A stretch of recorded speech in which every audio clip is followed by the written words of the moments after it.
kadangan kita malam ini adalah kadangan tertinggi.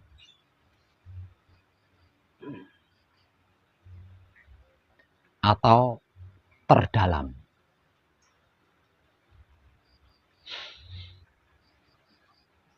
Maka saya berharap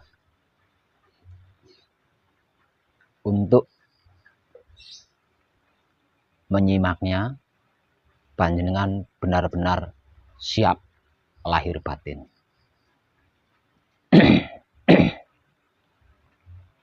Kenapa saya katakan tertinggi atau terdalam?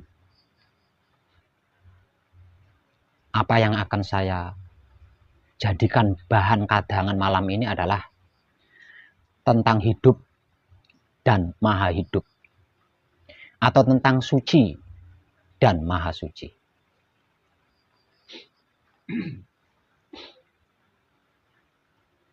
Sesungguhnya ini adalah sangat amat sederhana. Bahwasanya yang dimaksud hidup dan maha hidup, atau yang dimaksud suci dan maha suci, itu tidak serumit yang kita pikirkan. Tidak sesulit yang kita pikirkan.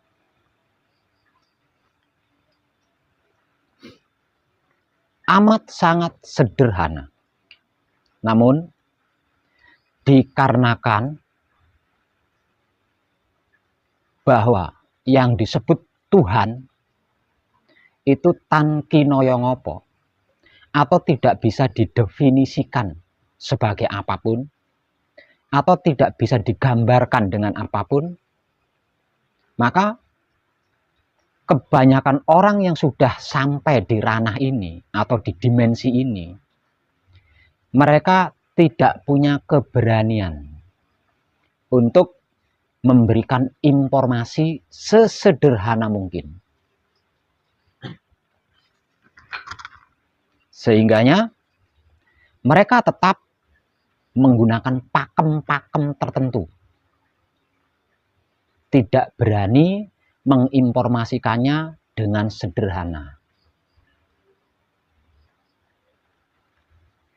Mungkin itu karena mereka takut salah. Atau mungkin juga takut dosa. Atau juga mungkin takut karma. Atau takut sanksi-sanksi hukum lainnya.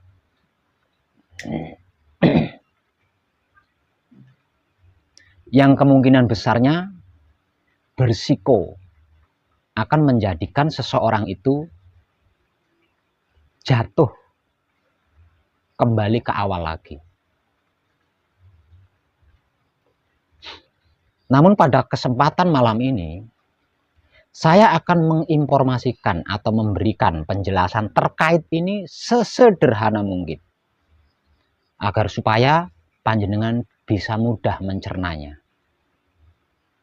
Jika ada salah di sini, saya siap menanggung kesalahan itu. Jika ada dosa di sini, maka saya siap menanggung dosa itu. Kalau ada karma di sini, saya siap menanggung karma itu. Kalau ada sanksi hukum terkait ini, maka saya siap menanggung hukumannya. Yang terpenting bagi saya, panjenengan bisa mencernanya dengan mudah.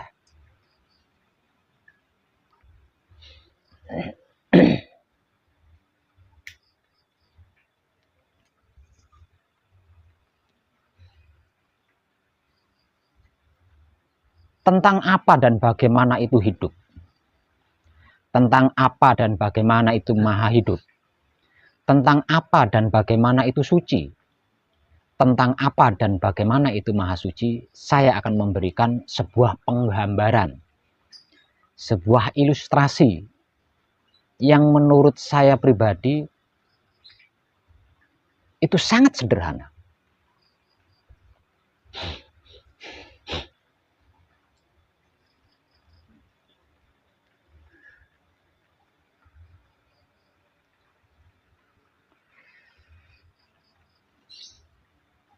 Nah, sebelum saya memulai, persiapkan diri panjenengan. Karena jika tidak, sesederhana apapun saya menguraikannya, panjenengan akan kesulitan mencernanya. Karena ini teramat sangat tinggi, teramat sangat dalam.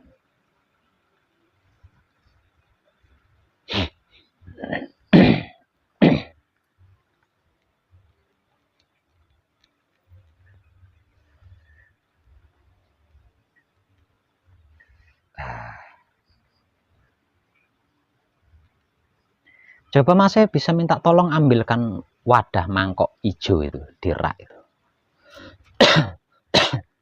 Ya.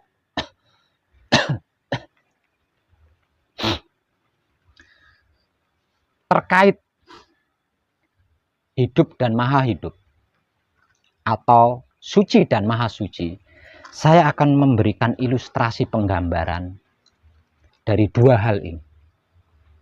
Satu, senter atau sentolop, ya. Yang satunya wadah. Wadah ini saya gambarkan sebagai wujud raga kita. Ya. Ini wadah ini saya gambarkan sebagai wujud raga kita.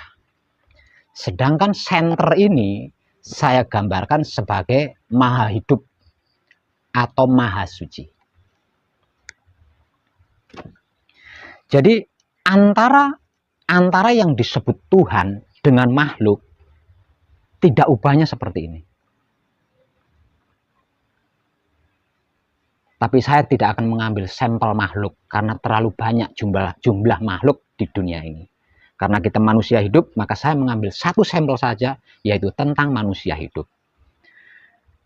Antara wujud manusia hidup dengan Tuhannya itu bisa saya ilustrasikan seperti ini.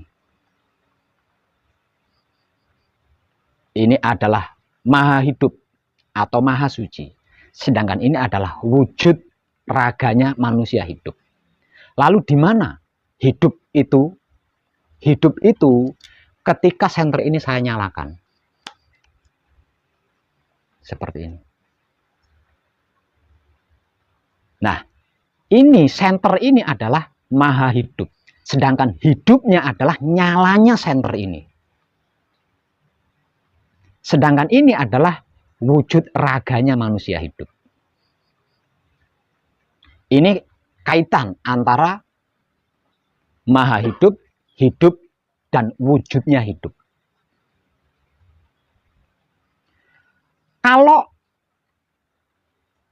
maha hidup atau maha suci ini bergerak, maka bergerak pula cahayanya.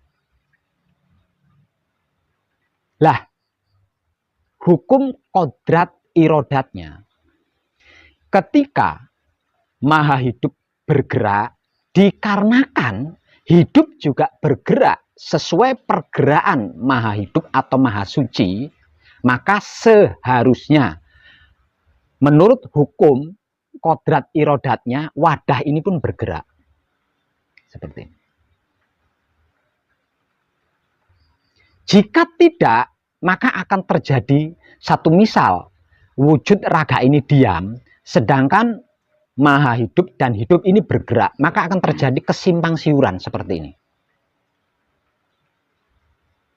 Seperti itu. Ya.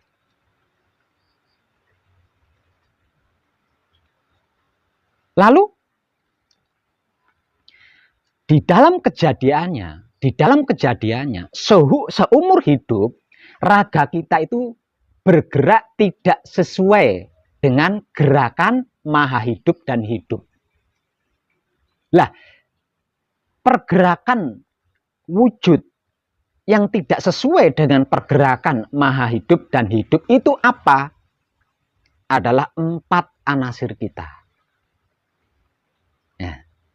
Jadi seumur hidup tubuh kita itu bergerak atas dasar kemauan 4 anasir kita. Dan itu sudah pasti tidak sesuai. Tidak sesuai. Lah, dengan adanya cahaya atau nur dari maha hidup atau maha suci, inilah mereka berempat atau 4 anasir atau sedulur papat kita itu bisa bermain. Dengan adanya nur atau cahaya dari maha hidup atau maha suci, mereka berempat atau sedulur papat kita itu bisa bermain. Tanpa adanya nur ini, tanpa adanya cahaya dari senter ini, mereka berempat tidak bisa bermain. Yang menjadikan mereka berempat bisa bermain adalah cahaya dari senter ini. Gitu. Nah, tahapan-tahapan antara senter cahaya dan yang dicahayai itu tadi adalah senter ini lebih dikenal dengan sebutan Nurullah. Sedangkan cahaya senter ini lebih dikenal dengan sebutan Nur Muhammad. Lah, yang dicahayai adalah Nur Ilmu Muhammad. Lah, Nur Ilmu Muhammad ini sesungguhnya tidak terkait erat antara 3 ini. Yang terkait erat adalah 3 ini. Antar senter, cahayanya senter, dan yang madahi atau yang menjadi wadah daripada cahaya senter ini. Lah, ketiganya ini berkaitan erat. Berkaitan namun tidak erat adalah yang dicahayai oleh senter ini, yang lebih dikenal dengan sebutan sebagai Nur Ilmu Muhammad.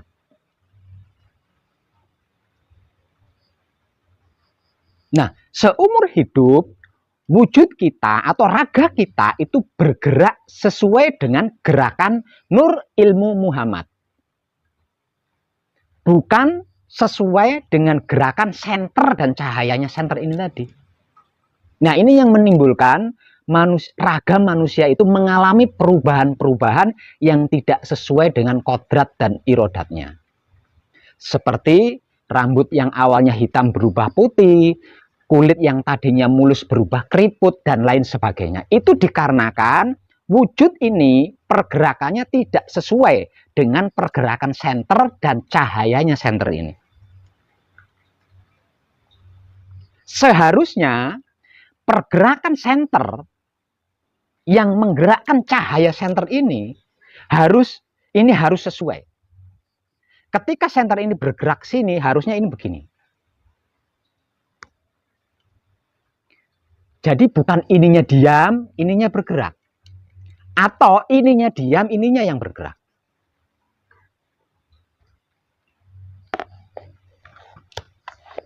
Bisa paham nggih?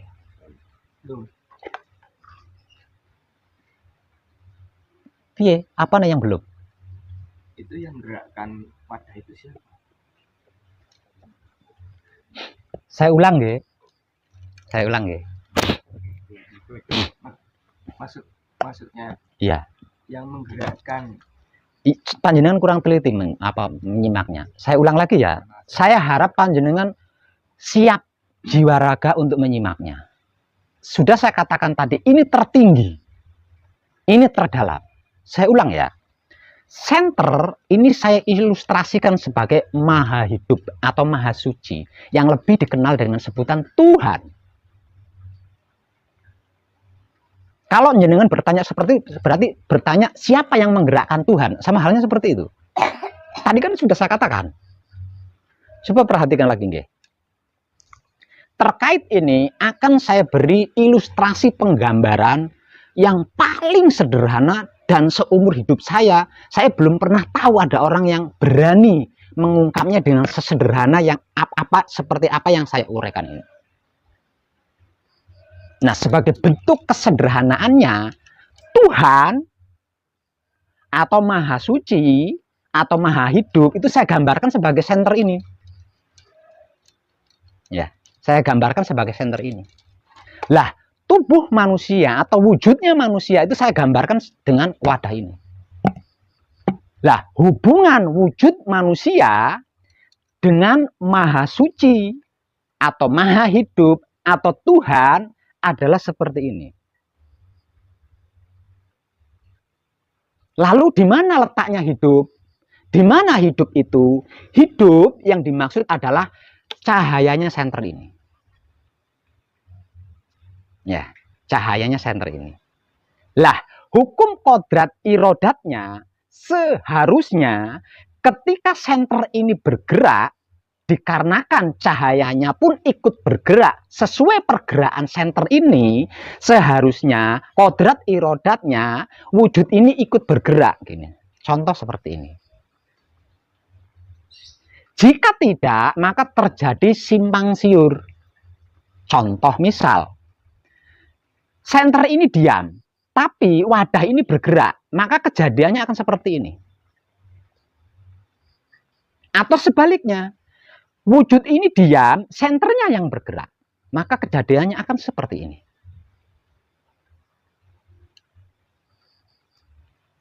Artinya tidak sesuai dengan hukum kodrat dan irodatnya. Lah, inilah yang menjadikan raga atau wujud manusia mengalami perubahan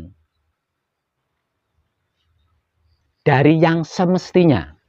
Seperti rambut hitam berubah putih, kulit mulus berubah keriput, dan lain sebagainya. Lah, siapa yang menjadikan ketidaksesuaian itu? 4 anasir atau sedulur papat kalimo pancer kita. Lah, seumur hidup selama ini pergerakan tubuh kita ini digerakkan atas dasar 4 anasir atau sedulur papat kita, bukan atas dasar pergerakan senter dan cahaya senter ini tadi. Nah, kesimpang siuran inilah yang merubah wujud seorang manusia hidup.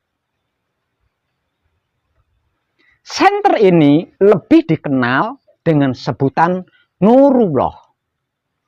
Sedangkan cahaya daripada senter ini lebih dikenal dengan sebutan Nur Muhammad. Lah, yang dicahayai adalah Nur Ilmu Muhammad. Tanpa adanya senter dan cahayanya, Nur Muhammad tidak bisa bermain. Mereka berempat bisa bermain, Nur Ilmu Muhammad ini bisa bermain dikarenakan tercahayai. Gitu. Bisa paham nggih? Bisa paham Mas? Berarti pertanyaan Pak Wid, lebih simpelnya berarti begini. Manifestasi cahaya Tuhan itu memberikan cahayanya kepada Nur Muhammad. Nur Muhammad memancarkan cahayanya atau nurnya ke ilmu Nur Muhammad saja. Tidak. Jadi hubungan antara senter dengan cahaya senter ini tidak ada yang memperantarai. Tidak ada yang ya, langsung. Berarti yang dikatakan tidak ada hijab berarti di situ. Ya. Nah, terus pertanyaannya, jika ada pertanyaan, lalu bentuk hidup itu seperti apa? Karena hidup itu adalah, saya gambar seperti yang saya gambarkan adalah cahaya senter ini, maka bentuk wujudnya hidup itu sesuai senter ini. Kalau senter ini bunder, ya cahayanya bunder. Kalau senter ini persegi 4, cahayanya persegi 4. Namun, apapun bentuk senter dan cahaya senter, ini akan menyesuaikan wadah. Gitu. Akan menyesuaikan wadah ini. Kalau wadahnya kecil, ya kecil. Kalau wadahnya besar-besar. Kalau wadahnya bunder-bunder. Kalau wadahnya panjang-panjang. Kalau wadahnya bengkak-bengkok, ya bengkak-bengkok dia.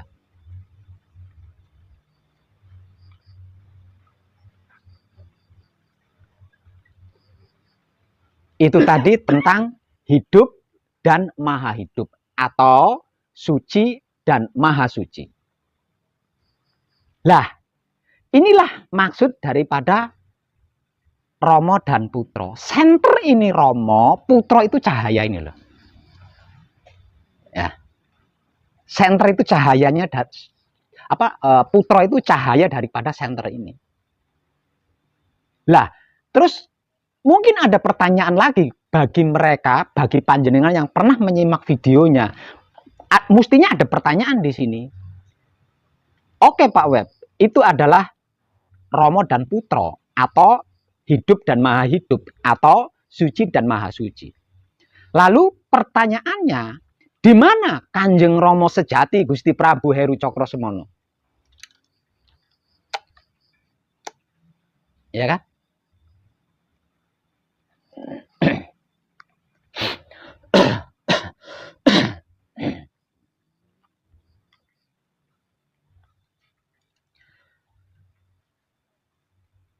Kanjeng Romo sejati Gusti Prabu Heru Cokrosemono itu adalah global. Ya, global. Pengglobalan dari apa? Dari alam semesta seisinya di dalam maha hidup atau maha suci. Yang dimaksud daripada Kanjeng Romo sejati Gusti Prabu Heru Cokrosemono adalah alam semesta plus isinya ada di dalam Tuhan atau maha suci atau maha hidup.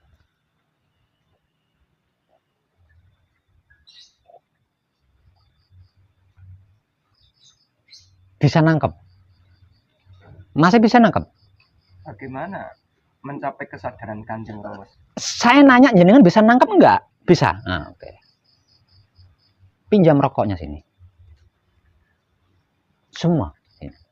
Yang masih utuh sini. Sini.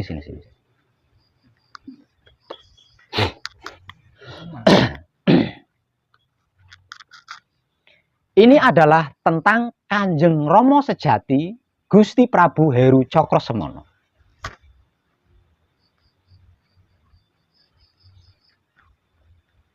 Rokok pertama ini sebagai ilustrasi penggambaran alam semesta seisinya. Yeah. Alam semesta seisinya.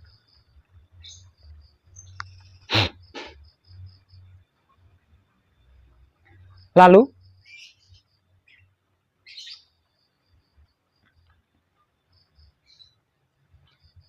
di dalam alam semesta seisinya ini ada wujud manusia. Rokok yang kedua adalah wujud manusia.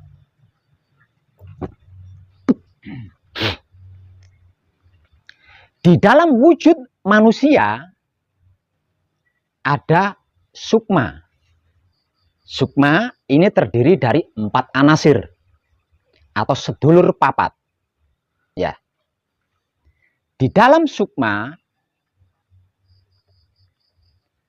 ada hidup. Di dalam hidup ada maha suci hidup. Lah, semuanya inilah yang dimaksud Kanjeng Romo sejati Gusti Prabu Heru Cokrosemono.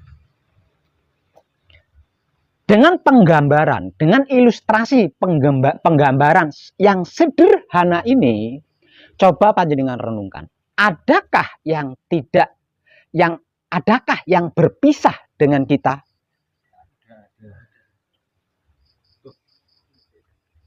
Mungkin ada pertanyaan, lalu Tuhan di mana? Kira-kira kejawab enggak pertanyaan itu?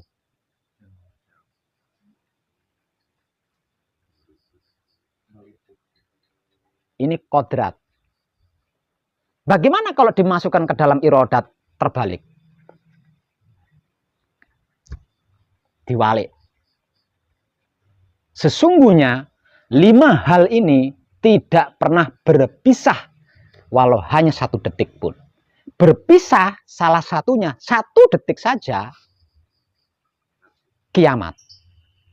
Dalam bahasa awamnya kiamat, rusak. Perputarannya menjadi rusak. Saya bisa mengilustrasikan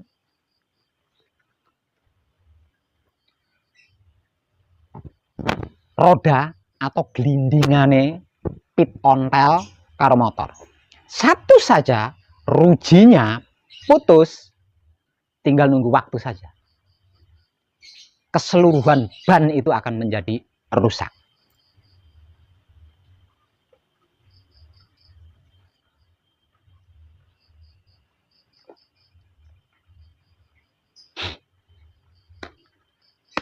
Saged paham nggih?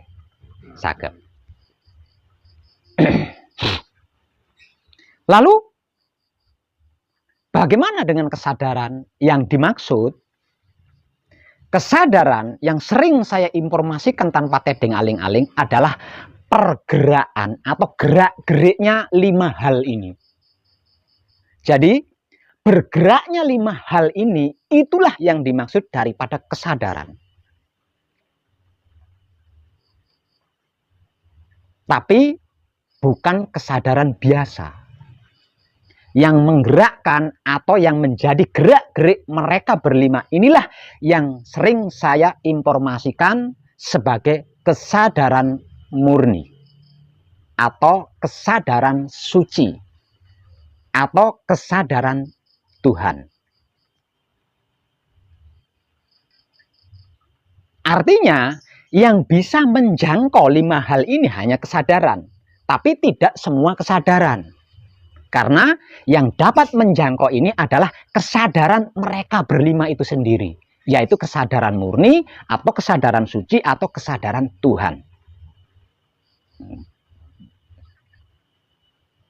Pertanyaan berikutnya, lalu kesadaran yang dimaksud daripada kesadaran murni atau kesadaran suci atau kesadaran Tuhan itu kesadaran yang seperti apa, Pak Web? Kesadaran murni atau kesadaran suci atau kesadaran Tuhan adalah kesadaran di mana ketika sikon atau situasi kondisi otak atau pikiran kita bersih dari pikiran-pikiran yang buruk atau jelek atau negatif. Kesadaran di mana sikon hati atau batin kita bersih dari rasa dan perasaan sirik, iri, dengki, buli, dendam, benci, fitnah, menghakimi, dan sejenisnya. Kesadaran di mana sikon kelamin atau syahwat kita bersih dari kemelekatan. Ketika otak atau pikiran kita bersih dari negatif atau keburukan, ketika hati atau batin kita bersih dari sirik, iri, dengki, fitnah, dan bla bla tadi, ketika kelamin atau syahwat kita bersih dari kemelekatan, maka pada saat itulah kesadaran kita tidak dijadikan kendaraan ego, pamrih, arogan. Lah, itulah yang dimaksud kesadaran murni atau kesadaran suci atau kesadaran Tuhan.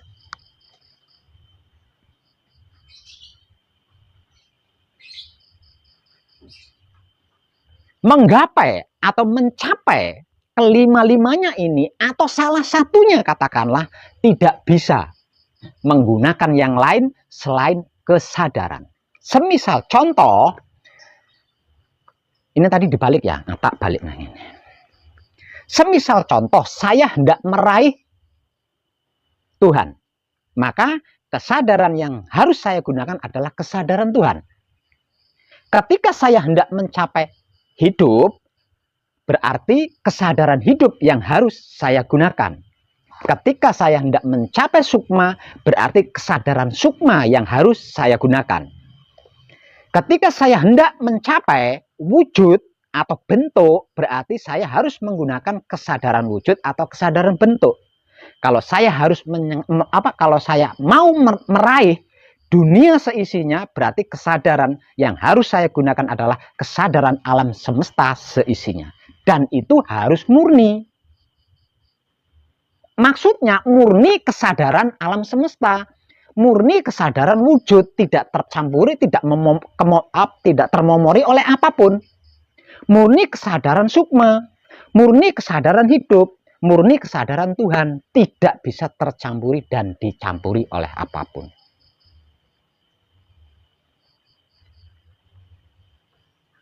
Udah. Bisa maksud? Sederhana bukan? Jadi jangan pernah berpikir rumit tentang Maha Suci Tuhan. Jangan pernah berpikir sulit tentang Maha Suci Tuhan. Sesungguhnya Maha Suci Tuhan adalah sesederhana yang barusan saya ilustrasikan. Ini saya lakukan agar panjenengan mudah mencernanya.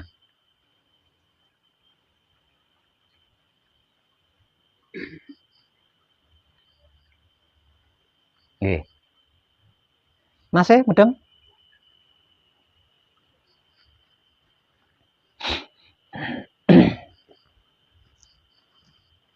Terkait ini,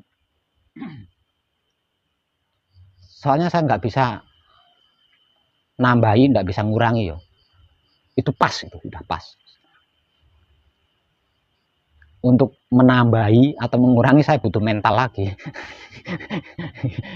itu sudah pas banget itu. Nah, terkait apa yang sudah saya informasikan tadi, barangkali panjenengan ada yang belum klik, coba ditanyakan di bagian manakah yang belum kliknya. Mungkin nanti saya bisa menjabarkannya.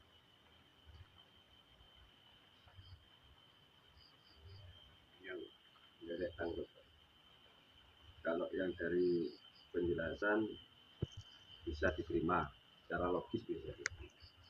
Cuman kadang-kala munculnya sifat keegoan atau yang tidak baik itu berawal dari mana ini?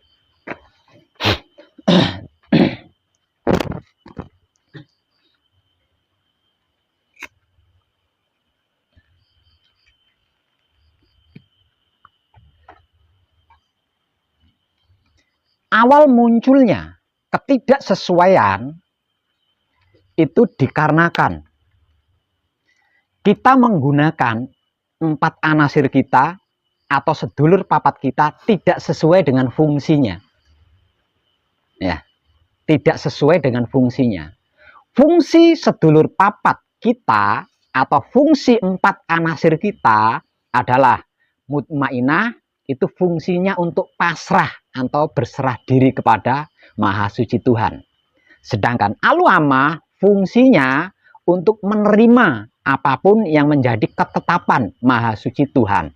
Sedangkan fungsinya amarah adalah untuk merasakan kenyataan Maha Suci Tuhan. Sedangkan fungsinya supiyah adalah untuk menebar cinta kasih sayang Maha Suci Tuhan. Dan kita menggunakan mereka tidak untuk seperti itu. Dikarenakan dia adalah nur ilmu Muhammad atau esensi kesaktian Tuhan, tidak mau dong ditundukkan. Ya, tidak mau disalahgunakan. Sebagai bentuk penolakannya, mereka berempat mempermainkan kita.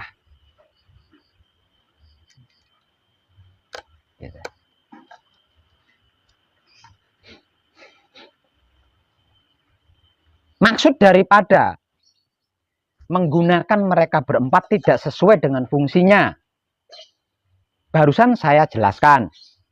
Mutmainah fungsinya adalah untuk pasrah atau berserah diri kepada Maha Suci Tuhan. Al-amah untuk fungsinya untuk menerima apapun yang menjadi keputusan atau ketetapan Maha Suci Tuhan. Sedangkan fungsinya amarah adalah untuk merasakan atau menikmati kenyataan adanya Maha Suci Tuhan. Sedangkan supiyah fungsinya adalah untuk menebar cinta kasih sayang Maha Suci Tuhan.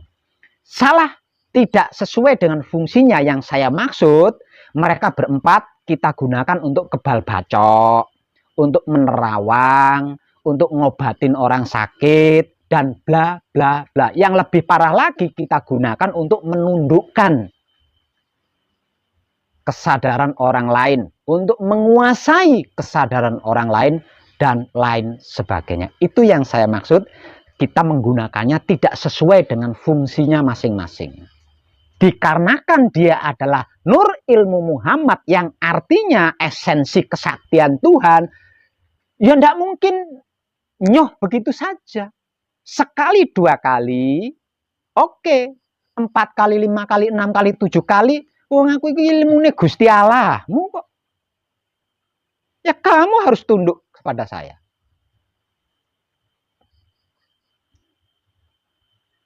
Seperti itu. Kamu yang saya maksud, Pak, harusnya ada pertanyaan di situ ya. Kamu yang dimaksud itu siapa Pak Web? Tubuh ini. Jangan dikira tanpa adanya 4 anasir dan hidup, tubuh kita ini tidak memiliki roh. Tubuh kita ini memiliki roh, bahkan rohnya itu lebih banyak. Ya. Rambut kita masing-masing itu ada ruhnya sendiri-sendiri. Kuku kita itu ada ruhnya sendiri-sendiri. Gigi kita ini ada ruhnya sendiri-sendiri.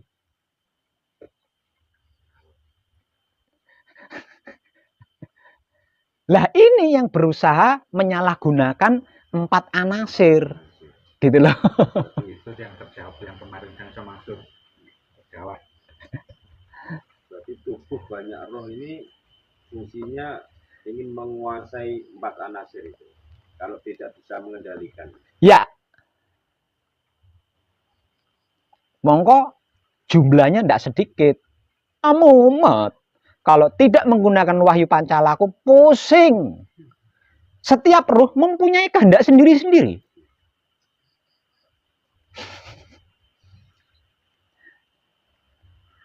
Ya. Kata kuku jempol, aku harus panjang. Karena dengan panjang, jarimu akan terlihat cantik. Sitoke, engko digawa nganggo garisan karo Pak Guru. Enggak sitok enak. Engko kotor akeh kumane. Iya ngono. Ini iki nembe nuruti roh yang ada di kuku. Kuasa.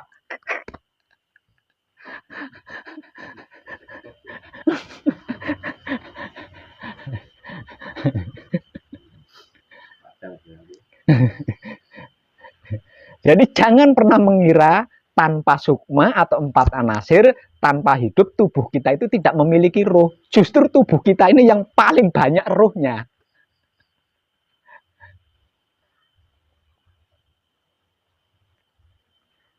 Lalu, seperti apa Pak Web kejadiannya ketika bergelar Kanjeng Romo Sejati Gusti Prabu Heru Cokro Semono? Saya ilustrasikan lagi. Kalau Maha Suci atau Maha Hidup yang lebih dikenal dengan sebutan Tuhan itu berwujud seperti wujud saya seperti ini.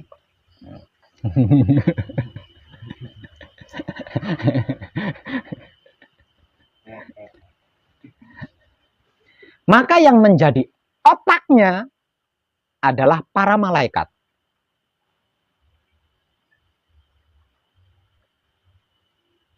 Yang menjadi jantungnya adalah para nabi. Yang menjadi hatinya adalah para dewa. Sedangkan isi dari alam semesta ini, isi perutnya Tuhan. Saya ilustrasikan seperti itu. Bisa nangkep enggak jenengan? Lah kalau sudah seperti itu, ada enggak yang tidak berguna di dunia ini?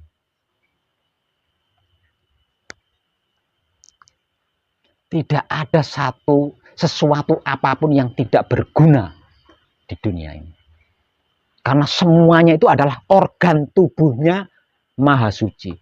Organ tubuhnya Maha Hidup. Bagian-bagian tubuhnya Tuhan itu sendiri. Itu loh yang panjenengan sowani di setiap kali patrap samadhi mijil sowan. Nah, kalau panjenengan menyowani keseluruhannya itu, etis enggak kalau panjenengan sampai tidak memperdulikan setitik saja? Etis enggak kalau panjenengan sampai tidak mencintai, mengasihi, menyayangi satu titik saja? Mongko hampir setiap waktu panjenengan sowani loh. Artinya di dalam keseluruhan itu ya ono telek banyak, telek pitik, telek mentok. Kuwi enek nang ngono, campur dadi siji. Katakan.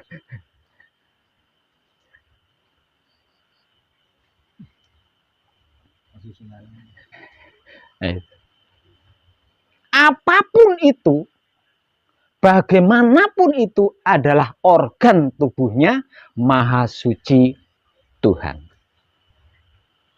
Sebab karena itu saya selalu memberikan motivasi, hormati yang lebih tua, hormati yang sebaya, hormati yang lebih muda. Karena hanya dengan begitu kita tidak akan merendahkan atau meremehkan atau melupakan setitik pun. Mungkin saja panjenengan adalah sehelai rambutnya Tuhan, atau mungkin saja saya juga sehelai rambutnya Tuhan, atau mungkin saya hidungnya Tuhan, jenengan telinganya Tuhan. Lawang alam semesta seisinya ini adalah organ tubuhnya Tuhan.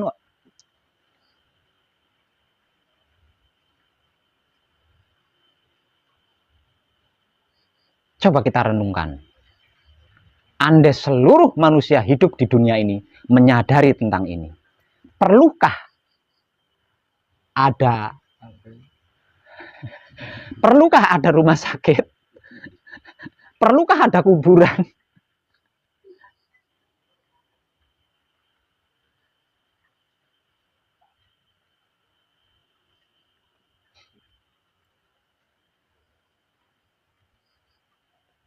Berarti kayak leluhur zaman dulu bisa moksa itu berarti beliau sudah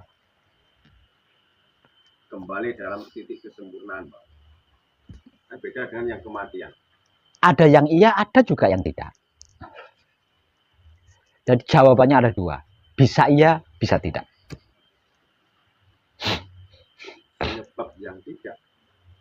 Penyebab yang tidak. Ya karena ilustrasi 5 tahap yang saya gambarkan tadi. Harusnya itu seperti itu. Harusnya tetap berada di tempatnya masing-masing. Jadi semua yang ada itu harusnya tetap berada di tempatnya masing-masing dengan porsinya masing-masing. Tidak bergeser.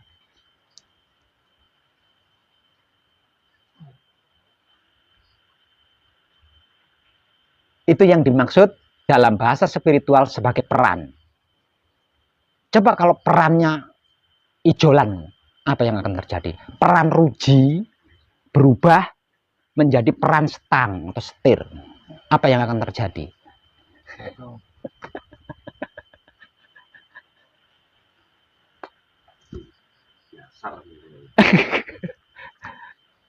Gitu.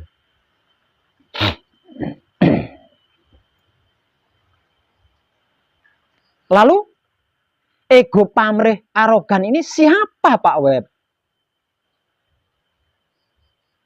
Ego pamrih arogan adalah mutmainah, aluamah, dan amarah.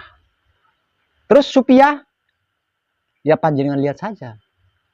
Supiah kan berasal dari sari-sarinya bumi. Lihat aja, buktikan sendiri aja. Idonono, ideken, isingono, apa yang dilakukan oleh tanah? Itulah supiah saudara kita yang terbaik. Tapi ingat, dia bisa menjadi harimau kalau panjenengan tidak menggunakan segera sesuai dengan fungsinya. Karena dia bertempat tinggal di lidah.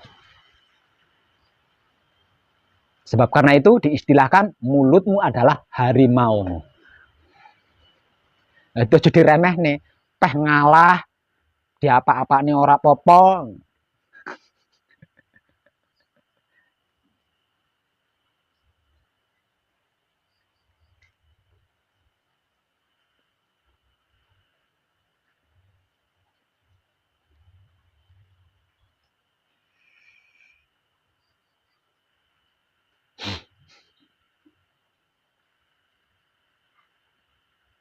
Sebenarnya saya ingin memberikan informasi lebih.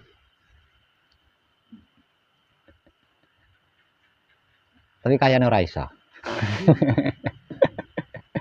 Itu sudah paling simpel, paling sederhana. Terkait tentang apa dan bagaimana itu hidup dan maha hidup, atau tentang apa dan bagaimana itu suci dan maha suci, serta Kanjeng Rama sejati Gusti Prabu Heru Cokrosemono, tentang apa dan bagaimana itu putra dan Rama, yang kesemuanya itu terlibat atau terikat erat pada kesadaran murni atau kesadaran suci atau kesadaran Tuhan, yang di dalam bahasa spiritualnya juga disebut-sebut sebagai kesadaran tertinggi atau kesadaran terdalam.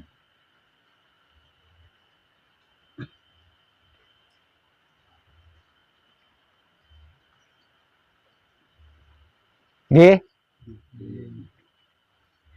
Masih piye? Bisa? Bisa mencerna?